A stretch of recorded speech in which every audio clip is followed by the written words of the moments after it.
Apalagi kalau manusia mati dengan keberadaan tidak selamat, itu sangat mengerikan karena tidak akan ada lagi pengampunan.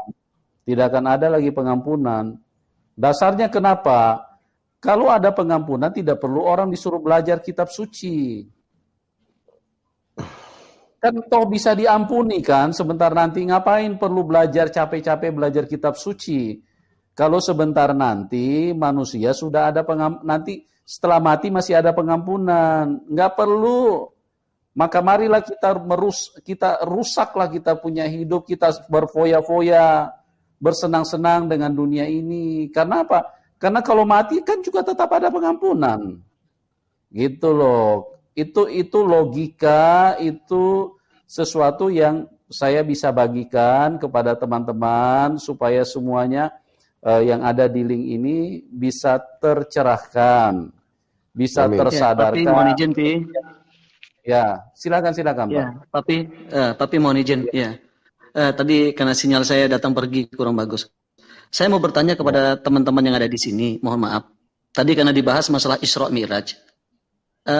Bapak Muhammad Kacil tolong bantu saya, karena ini jadi pertanyaan buat saya gitu loh. Ulama muda, Pak Dian juga boleh.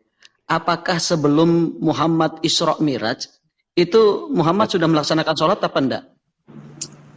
Belum. Dia kan lagi tidur, Pak. Tidur di rumah siapa itu? Belum. Bapak Muhammad Kacil. Ya. Bapak Muhammad Kacil tolong. Pak lalu. Sholat Bapak itu dulu, terpelajar loh. Sebelum Muhammad Isra Mi'raj, apakah sudah melaksanakan sholat atau tidak? Nah, sholat yang dimaksud sholat yang mana dulu? Ya pokoknya sholat sudah. Ya kalau sholat yang tata cara sholat jelas yang tata cara sholat yang 5 waktu ya jelas belum. Ada diceritakan itu dia singgah di Masjidil Haram kan? Jadi begini ceritanya. Kan sholat juga di sana. Ini ceritanya. Dengar dulu teman. Dengar dulu teman. Begini ceritanya. Terjadinya sholat 5 waktu itu baris berbaris itu mempraktekkan barisan perang Badar dan perang Uhud, dipimpin oleh seorang nabi namanya Muhammad bin Abdullah. Kenapa habis sholat suka tengok kanan tengok kiri? Itu melihat barisan pasukan bagus begitu. Jadi sebenarnya itu barisan perang Muhammad dulu. Nah, dijadikanlah sehari-hari ibadah. Makanya sholat itu lidikri untuk mengingat aku, kata Muhammad. Jadi orang sholat itu mengingat Muhammad ketika perangnya, ketika perang Badarnya. Contoh lagi puasa itu mengingat perang Badarnya Muhammad. Susah makan siang hari, haus dan dahaga. Ketika malam bisa pakai kerudung kayak perempuan, minta-minta ke kampung-kampung. Makanya di kampungnya ada punya anjing, digogok sama anjing, maka disitulah anjing yang hitam itu dinajiskan sejak itu. Itu riwayat sejarahnya. Jadi barisan sholat itu sebenarnya mengikuti barisan perang. Setelah selesai perang Badar, perang Uhud, perang Badar, dia menyelesaikan itu bersalam-salaman, maka timbullah takbir Allahu Akbar wa saking gembiranya karena selesai perang. Dan itulah sebabnya kenapa sekarang kalau ada Idul Fitri diwajibkan, seolah-olah diwajibkan ada petasan. Karena itu untuk mengingat perang. Nah, saya itu diselidiki waktu di Arab, saya tanya-tanya sebenarnya ceritanya begitu. Ternyata di Indonesia setiap Idul Fitri selalu ada petasan. Itu untuk mengingat Muhammad perang. Makanya salaman, sampai takbir, nangis-nangis. Itu kan mengingat, terharu lagi, bersatu lagi. Makanya sebut Idul Fitri. Kembali Fitri lagi. Kembali bersama lagi dengan saudara. Perang Badar itu perang saudara. Itu ceritanya. Nah, digambarkanlah dari waktu sholat. Isra Mi'raj yang aslinya ke sana itu nggak ada. Surat Isra Al-Isra ayat 1 itu tidak menyebutkan kepada seorang Muhammad. Ayat yang keduanya tentang Musa. Ayat yang ketiganya tentang Nuh, anak cucunya. Jadi itu ayat itu sebenarnya hanya dikait-kaitkan saja dengan cerita rangkaian hadis dibuat-buat. Makanya susah kalau memberitahukan kepada Pak Syahrul karena dia sudah diliputi oleh hadis-hadis dongeng-dongeng orang Arab. Maka kasihan umat Indonesia sekarang rela mati demi agama, kasihan. Karena mereka itu beraninya perang jihad. Itu kemudian lagi Idul Adha suka ada pengorbanan, itu juga hasil kemenangan perang Uhud. Jadi 2 kali kemenangan itu yang diperingati di Indonesia, kemenangan Arab, kemenangan Muhammad. Makanya Muhammad sampai mati menjadi raja di Madinah. Jadi gubernur lah, kayak Anies kalau di Indonesia mah begitu. Begitu ceritanya Pak. Oke, yang punya pendapat silakan. Nggak sependapat juga nggak apa-apa. Yang lain? Pak Dia? Iya, kalau menurut siap. Begini Pak, lalu kalau menurut saya makanya tadi saya tanya, sholat yang mana dulu?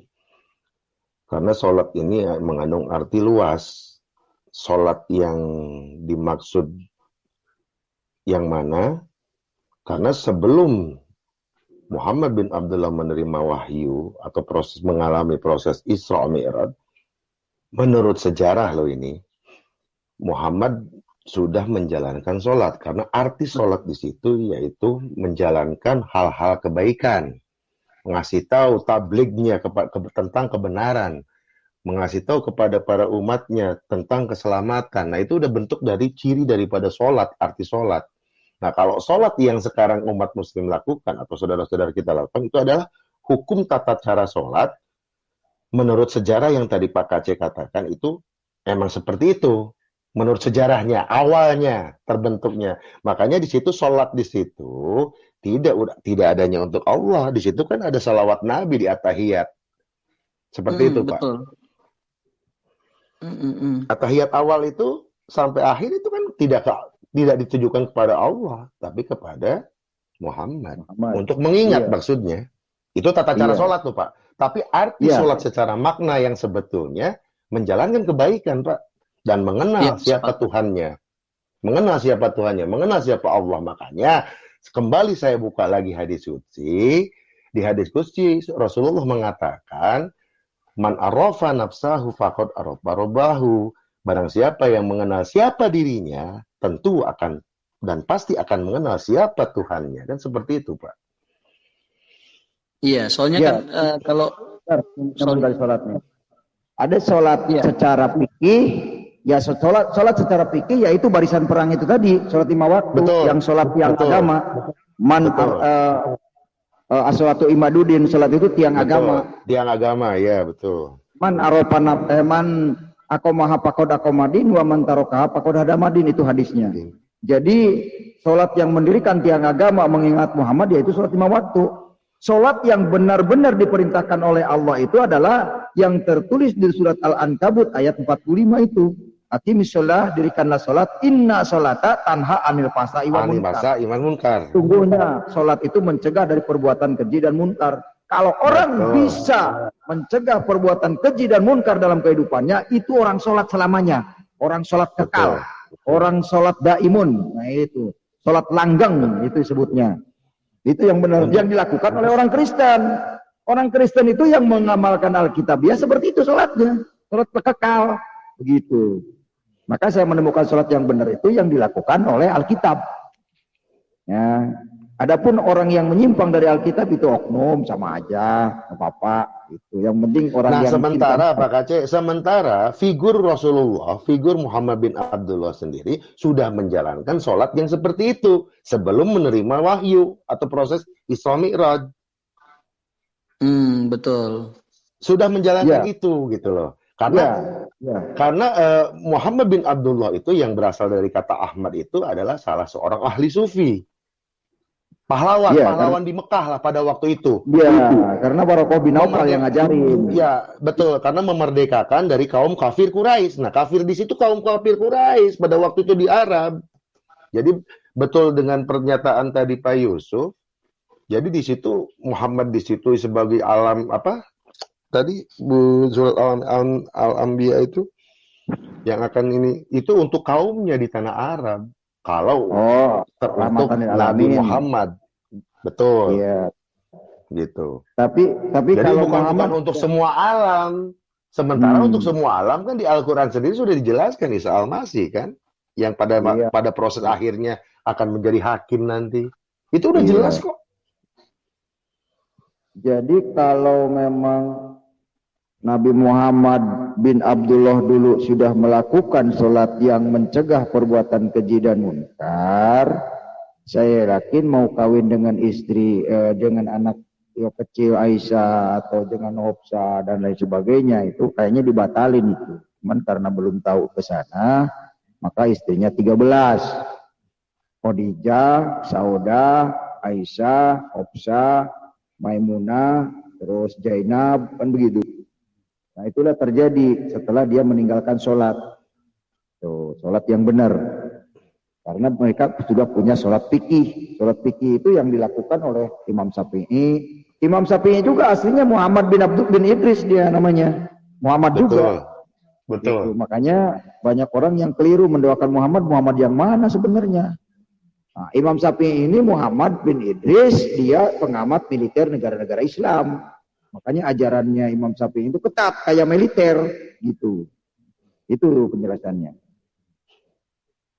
Iya, soalnya saya pernah mendengar Bapak Quraisy Shihab kan beliau menjelaskan bahwa sebelum Muhammad bin Abdullah itu Isra Mi'raj, itu sudah pernah melaksanakan sholat juga, cuma 2 kali sehari. Gitu. Ya, ada juga yang seperti itu. Iya, itu kan beliau Pak Quraisy Shihab langsung yang pernah saya dengar seperti itu juga. Iya, Nah, Pak Quraisy Shihab itu sendiri berdasarkan kisahnya Rasulullah pada waktu itu. Yaitu pengertian sholat 2 hari sekali di situ bukan berarti sholat yang tata cara sholat 5 waktu yang sekarang yang pakai lazimnya. gerakan. Betul, ya bukan itu. Tapi pengertian di situ adalah sudah syiar, sudah tabligh, sudah menginjili lah intinya bahasa kitanya gitu loh, tentang kebenaran. Maksudnya itu, Pak Lalu.